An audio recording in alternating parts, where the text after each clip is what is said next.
Good afternoon, everybody, and welcome to today's Better Managers broadcast. I'm Anne Franca. I'm the CEO of the Chartered Management Institute, and each Friday at this time, we bring you interesting discussion on the management topics that matter. Now, today, I'm delighted to welcome two very distinguished guests. They both have a real interest in management books, as well as doing their day jobs. And we're going to discuss the future of those books and management education. So I'd like to welcome first the Dean of Henley Business School, John Broad, a longstanding CMI partner and companion, and as a former sponsor of the Management Book of the Year, and Delroy Beverley, a judge of the Management Book of the Year, now Managing Director of York NHS and on the Governing Council of Huddersfield. Welcome to both of you. Thanks for joining us. It's great to be here. So this thing about books, does the shift to digital that we've seen in the Corona crisis spell the end of the management book? I mean, will it be all about podcasts and Zooming in the future? And if not, what do you think people will actually be reading post-pandemic? Maybe, John, I'll start with you on that. Thanks for the easy one to start with. I guess part of the thing, and we'll talk about this, I'm sure, later on with Delroy, is, what happens in a crisis doesn't necessarily say this is what's going to happen forevermore. And I guess the two things I'd say is, one is there's a huge growth, we all know this, in podcasts and other online activities. But the interesting one is, if you look at the surveys, ebooks have just hit their biggest year ever. So one of the aspects, of course, is how people choose to read rather than whether they stop reading altogether. So books are here to stay, and they'll be with us for, I'm tempted to say well past my lifetime, but that's only, they'll be here for centuries to go. I think what's really interesting is whether it's going to change the nature of business books. What are the things people are actually going to want to read about rather than whether they're reading? And the impact of podcasts and so forth, I suspect, means if people want anecdotes about how business runs, my experiences, those will come off podcasts almost straight away. So people, my guess would be, will be looking for business books that are less anecdotal, because they'll get those stories elsewhere. And they're less technical because, again, we can all go on and get 5 minutes of option pricing or whatever it might be. So really, the good business books will be the ones that build on a base of anecdotes and technique rather than trying to bring people up to speed. Oh, that's a really interesting insight. Delroy, what do you think? Yeah, well, I think the first thing to say is it is a really good question in what has been a really dynamic year. John makes reference there to the fact that ebooks have hit their highest ever audience in a long time. But my view is that the trajectory of that has probably just been propelled on the back of the COVID crisis. But for me, an old school traditionalist, there is something intimate and interesting about picking up a book.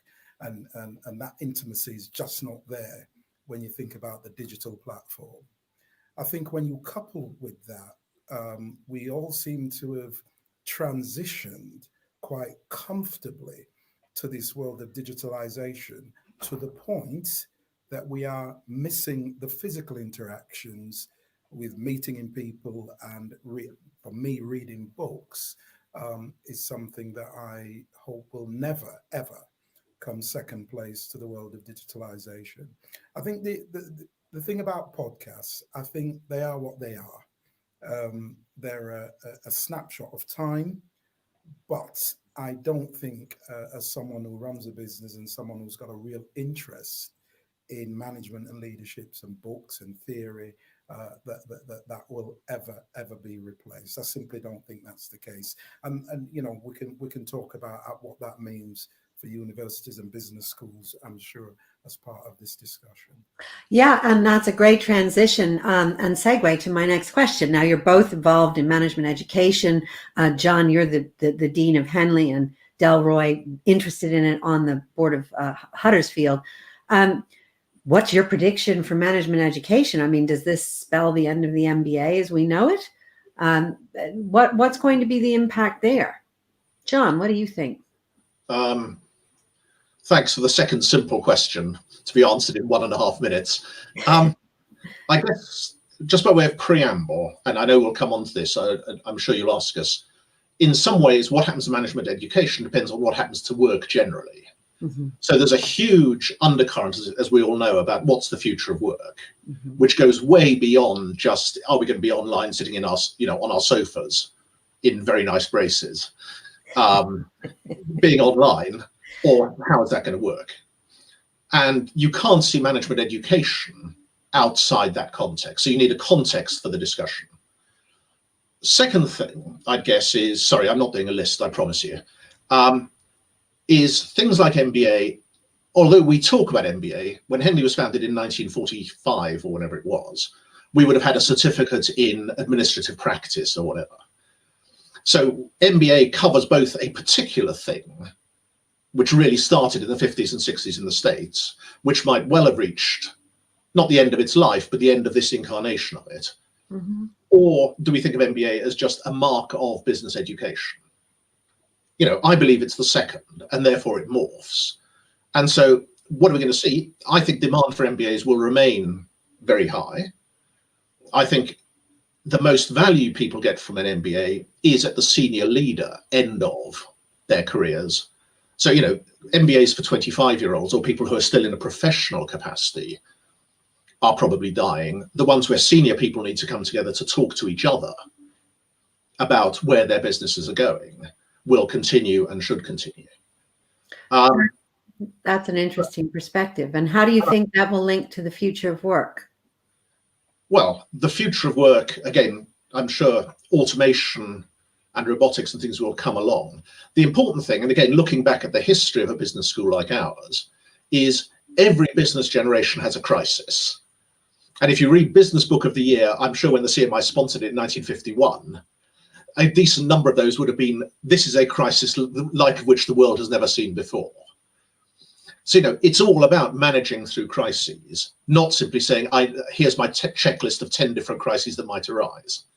So, it's all about uncertainty. It's all about seeing our way through it. And it's all about the society that businesses are, rather than just managing things like a machine.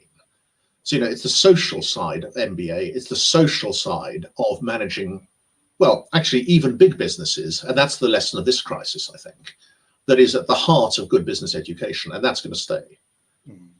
That's an interesting perspective. So the human and social side's most important. Delroy, what are your thoughts on the future of management education? I think it's all of the above, but it's what is the new sort of normal. So if you're an organization so I work for an organization that nationally and cumulatively employs over 1 million people. The days of sending people off to business schools to do MBAs, DBAs, you name it.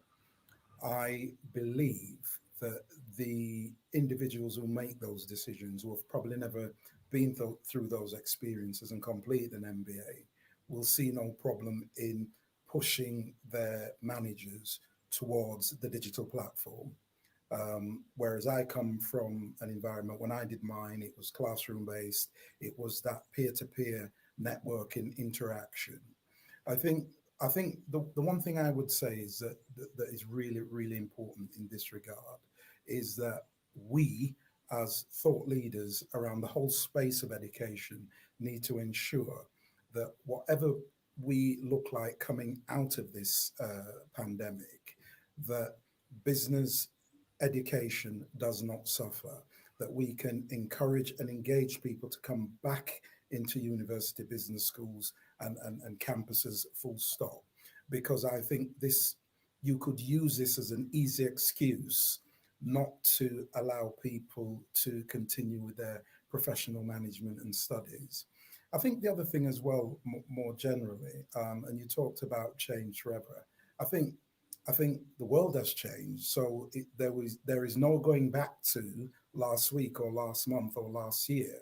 I think it's how we adapt to the situation we find ourselves in without necessarily losing the primary purposes of what we're trying to achieve. And I would go to my grave saddened if MBAs and business schools were to suffer, when I think about the great University of Huddersfield and all the work that they're doing there to try and encourage the next generation of leaders, I think that would suffer if it went to an online platform or disappeared altogether. Well, and you're both saying that, you know, people need to interact, and that's going to keep management education alive. By the way, we will be taking questions. If you have a question for John or Delroy, please just put it into the live chat and we'll get through as many as possible. But sticking with you, Delroy, you said, you know, it's been a very busy crisis for you, I know. Yeah. How has your own management and leadership changed? And how have you had to change your communication style with your colleagues? I know that you've been working on site throughout this crisis when so many have been working remote. What do you think the hybrid working, will that be with us? And what do you think the role of the office is in the future? Yeah, so I think the first thing to say for the purpose of this question is I'm sat in my office now. I started working in the health sector at the beginning of April, at the start of the pandemic. So I've witnessed firsthand for the last 8.5, 9 months, this pandemic as it's been unfolding in front of my eyes. I think in terms of as it changed my management and leadership style, I've adapted my management leadership style, because some days you will come into the office and you will have to be a therapist, a counselor, a nurturer, a facilitator, an encourager, because the environment that I'm working in, people are genuinely scared of catching something. And these are people who have worked in this sector for a very long time. So I wouldn't use the word I have changed my management style. I've very much adapted to the situation that I find myself in. I think secondly, it's been important to me from a leadership presence point of view to be in the office on a day-to-day basis. When you manage an organization the size of this, where you've got hundreds of people, frontline people, coming in every single day, I think there's something important about leaders being visible. And for me, there's something around me being true to the spirit of that. I think the other thing, just to finally add to that, is there has been lots of occasions where I've learned something new about myself. And you know, we've heard this word used quite a lot: resilient, focused, determined. And when you are leading an army, and I'm not getting military on you, the leader can't be seen at any point to buckle under any sort of pressure. So even when we've been in a situation where people have been self-isolating, or whether they've been away from the business because of how they're feeling, you've got to be able to motivate those who remain on the front line, whilst ensuring at the same time you appear motivated as well. And that is why I've enjoyed coming into the office, Anne. Well, that's very, very brave and determined of you. John, what's been your experience? How has your style shifted in this crisis? And what do you think the future of the office will be? Another very small question to be answered in 2 minutes. I would say and some of this is obvious, and I'd go with Delroy in terms of senior leaders have to be seen, to be visible, and to be around. I think what's completely obvious is the need for collaborative leadership has gone up hugely. It doesn't really matter how it's expressed, whether you're in the office or not. It's the fact you're seen to be there and you're seen to be talking to people.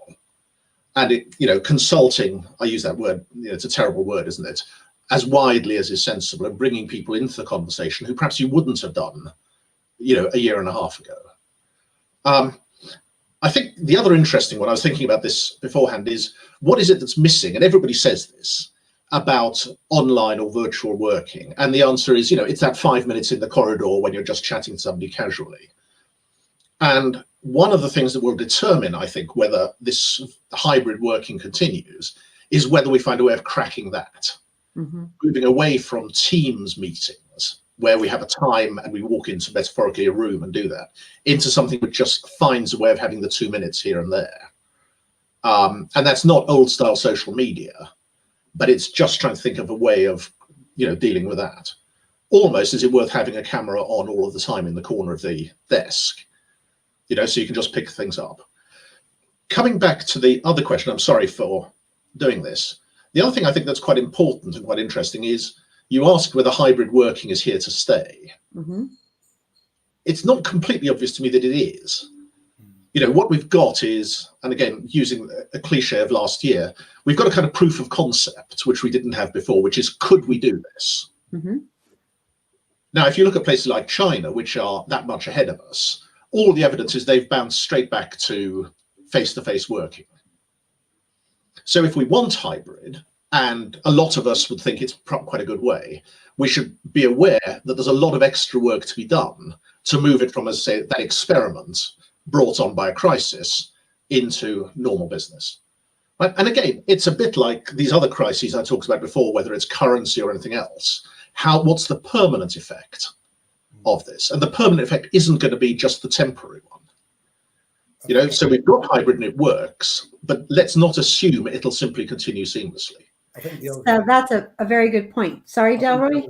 I think the other thing that it has done, it's reinforced the importance of getting people back into the workplace, because I've heard lots and lots of stories over the last 7-8 months where people are saying they don't feel like they can step away from work. So when they're working from home, they tend to find they're working till 7, 8, 9 o'clock at night without realizing it. So there isn't that literal break. I think the other thing as well is there will be, in my mind, a real desire from government to ensure that office space continues to be the place where people work, just simply because of the impact it has on the wider economy. If suddenly it shifts from an office block into people's bedrooms, it just has far too much of an impact.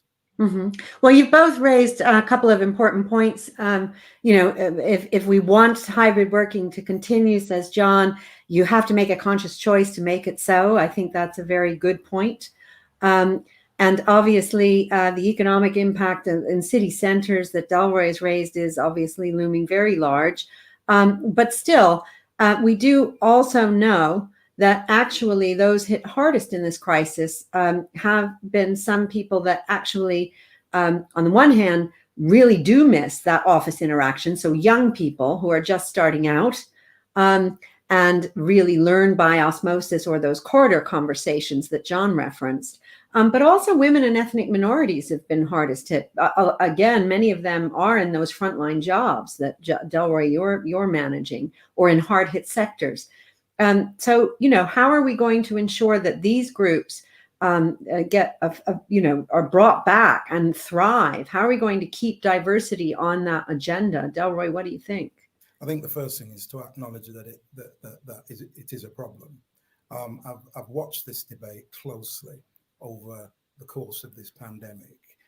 I actually believe there are people sat in quiet corridors thinking that this is not really happening in the Black and Asian minority ethnic communities, and it absolutely is. When there's a look back on 2020, there is clear evidence to suggest that ethnic minorities have suffered quite significantly. That's the first thing. I think there needs to be something around policy and incentivization, making sure that in those communities, startup businesses, organized entrepreneurship, all of those things are supported and allowed to flourish. But actually, I think the real important thing, Anne, is that there is an acknowledgement from government and right across all different platforms that this really is an issue, because I genuinely believe people don't think it is an issue. Yeah, it's an excellent point. And obviously you've served on CMI Race and made excellent contributions there. But John, what do you think? How can we keep diversity on the agenda and get it acknowledged? Diversity for women, ethnic minorities, and for young people. I think one of the interesting things, and again, being part of an institution that is as concerned about diversity as some of the organizations Delroy represents, is the debate about diversity has actually got healthier and stronger over the last 12 months. One of the interesting things, as I say, is, and it may just be the coincidence of Black Lives Matter or some of those, the debate is still live. The debate's moving a little bit, I think, from the first run of the politics of BLM towards, well, what's the permanent effect of this going to be?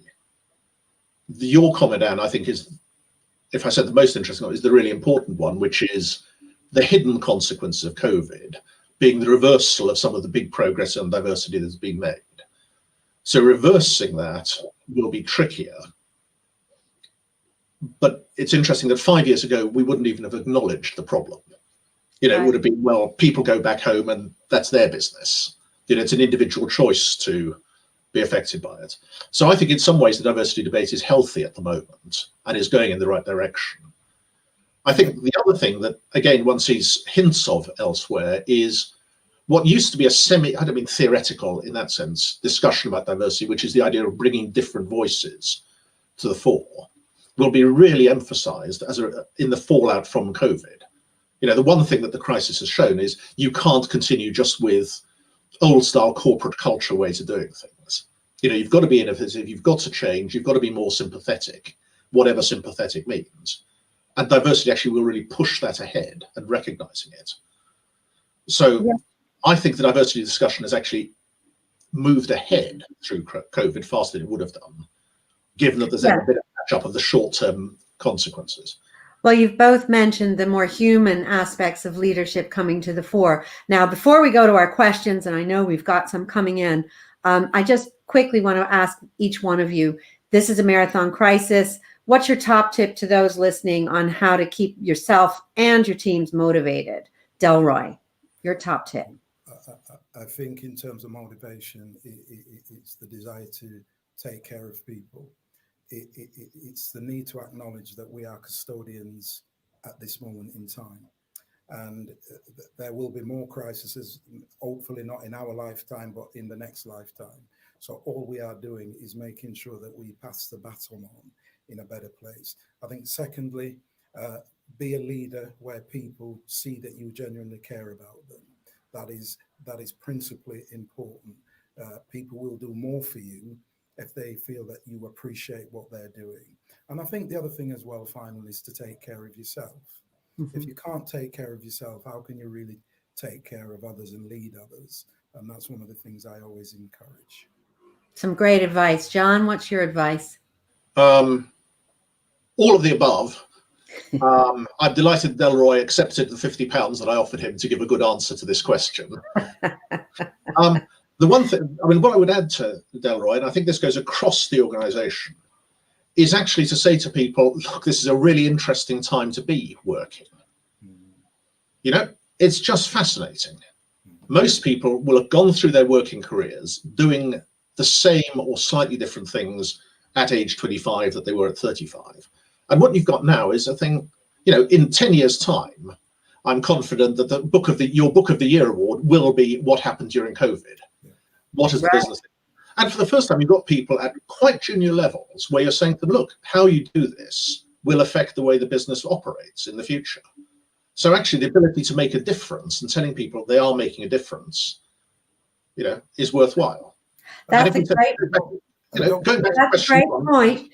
And it gets to our first question, which I do, because I do want to have some time for questions. And it's from Kate, who says, do you think 2020 will prove to be a watershed year and a turning point for management theory and education? Which is, John, kind of what you just said. What do you think? If I say no, you're going to have to give me 30 seconds to explain why. So I'll say yes.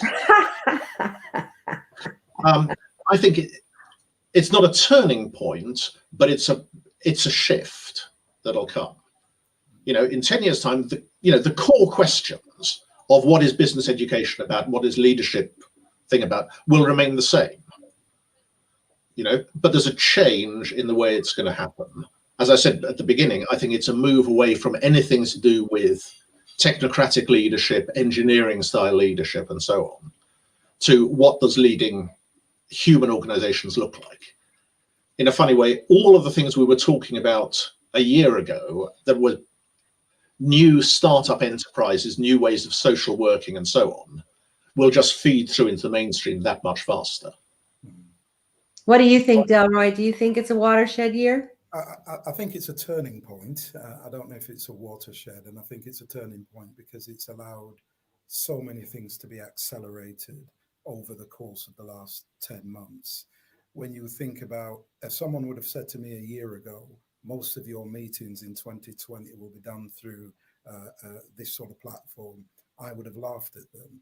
Most of your transactions would be done through credit cards. I would have laughed at them. I couldn't tell you the last time I paid for something with cash. So I think it's a turning point, but I don't think it's a watershed moment. I think it's allowed certain things to be accelerated and accelerated with pace and ease. But actually, let's not forget, you know, the UK now has a greater debt than it's ever had since the Second or First World War. And I think that in itself is a significant turning point. It's a fair point. Now, here, this next question is something you've both touched on. It's from Jerry. We hear a lot at the moment about the importance of being more human as a leader. What does this mean to you, and how can it be more embedded in education? Who wants to take that one first? I'm going to tell you who wants to take it first, Delroy. I think it's the whole psychology of leadership, isn't it? Why me? And one, you know, quite often people say management and leadership is black or it's white. Well, actually, it's not. There's often pockets of grey, and it's the ability to find the grey quite often when things feel difficult. The other thing is that leaders need to show that they're human beings after all. Everybody thinks that we walk on a different way. We look at the fact of the matter is the most genuine leaders are the most authentic ones. And I think authentic leadership needs to be a book that is taught on every single management or leadership program, because leadership 30, 40, 50 years ago is not the leadership that will get you through the challenges that we're facing. So there you go, John. Do you believe authentic leadership should be in every single Henley course, and is it? It already is, I'm delighted to tell you, so that's fine. I think just the very quick one is what's interesting about the COVID, but also as a social development beforehand. No one's mentioned yet coaching, which is a recognition of this. And the fastest growing part of our programs is coaching. That is individuals recognizing, you know, we don't have to teach people about authentic leadership and so on. People recognize it, and people are coming saying, can you tell us how and why this should work? And just again, I've mentioned China once before. It's also the biggest set of questions we now get from Chinese businesses is, can we have coaching programs for our people? Wow, that's really interesting. It is. We've got a great question here from James Owusu, one of our regular viewers. He says, since knowledge is power, should management qualification and accreditation by, for instance, CMI, be made mandatory for managers and leaders as a catalyst for the transformation of management and leadership in the UK? Why, thank you, James. What do you think? Well, since we're talking about personal leadership and the rest of it, I'm delighted to be able to say, Anne, what do you think? Well, you know, what we know is management and leadership is critical to unlocking productivity. It's the biggest driver of productivity, and turning accidental managers into conscious leaders makes a huge contribution to that. And that's what CMI is about. So obviously I'm biased, but I'd say absolutely. I think there's a huge contribution from educating managers and leaders. But anyway, Delroy, what do you think? I don't know. It depends how you use the term power. I always pause when I hear people associate something with power. I think what knowledge does, it gives you the options to draw on different skills and techniques. So in that regard, I think it is important. I think you know, managers are in effect the temperature gauge of an organization. And if that is done properly, then that creates a culture where everybody feels positive and part of that. So I don't know about the term power, but I think it's about giving people options. Yeah, no, that's a fair point. So we have our last question here, and it's a great one. It's from Surinder. He's asking, What is the most important thing you'll be doing differently next year as a leader? John, what are you going to do differently? Given my point about crises, I guess the most important thing I'll be doing next year is something that isn't what I'm doing this year or last year. You know, that's what management's about, isn't it? It's about adapting and moving ahead.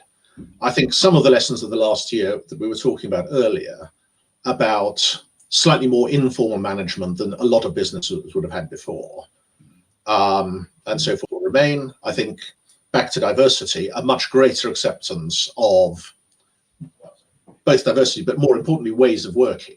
Being able to say to people, actually, you don't have to come into the office. You know, if you choose to work from home, and it's good. So I think the differences will be about the workplace. Good managers will continue to be good managers. Just going back to the previous question on certification, I agree with Delroy. It's not a case of you need a stamp to become a manager. On the other hand, one of the things that's caused problems in this crisis and all of the others, and without being political, we'll need like nobody's business in the next couple of years, is getting rid of not the accidental manager, they're really good, but the amateur manager. And one of the important things about the CMI and accreditation and good business schools and the rest is getting rid of that one. People who come from the wrong background or from a different environment saying, because I was a very good X, I am therefore a very good manager. And getting rid of that overconfidence from the amateurs is really important. Yeah, that's a great point.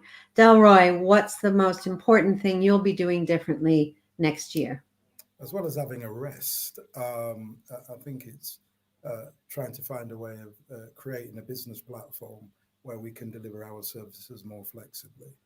So I run a business that is what I call end-to-end in terms of saving people's lives, whether that's in a maternity ward where life begins or whether that's in a mortuary where life ends. It's about looking at the services that we provide and trying to do that in a more flexible way, because we have got a group of people who are going to be exhausted at the end of this, mentally, actually, literally. So we need to find flexible ways of doing that. I think next year, one of the other things that's really important for me is making sure that we're sharing best practice out. So people like you, people like John, people like me, we need to continue to shine a light on what good management and leadership looks like, because what the last 12 months has demonstrated, that there are still a lot of amateurs. That is why furlough is being used in a negative way against people rather than for the right reasons. The amount of stories that I've heard of people being furloughed because a manager didn't like them, that's what has been wrong about this crisis. It's allowed amateurs to make decisions about people's lives and livelihoods. And I think people like us need to continue to shine a light on what's positive about good management and leadership. Well, there you go. You've moved us on. I think we need to consider replacing the accidental manager with the amateur manager, a great phrase that you've both cottoned on to. When you say replacing, I hope you don't mean actually. Well, we'll have a think about that. But it's been a pleasure to speak with both of you. Thank you, everybody who joined us. If you'd like to hear more from the CMI community, click the link in the chat. And thank you again, Delroy and John, and everybody else for joining us, and have a wonderful weekend. We'll be back next year. This is our last broadcast of this year, and I wish everybody a safe and restful holiday.